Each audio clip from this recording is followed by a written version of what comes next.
How has the workforce itself changed, and how must organizations adapt to this to be successful?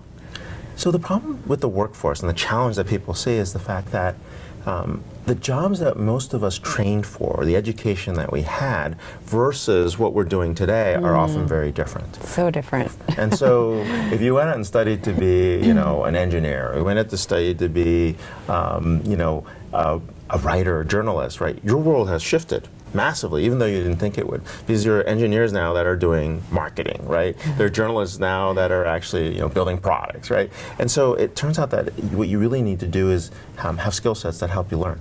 Right, the lifelong learning paradigm, the stuff that you guys spend a lot of time talking about, it's very important. You're in a continuous learning journey.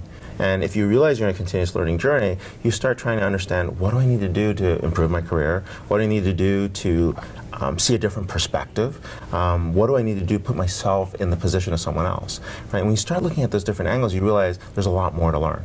Right, so you've got your baseline education, your formal education, you've got the piece where you've actually learned on the job, and then there's the stuff that you say, hey, what is my learning plan?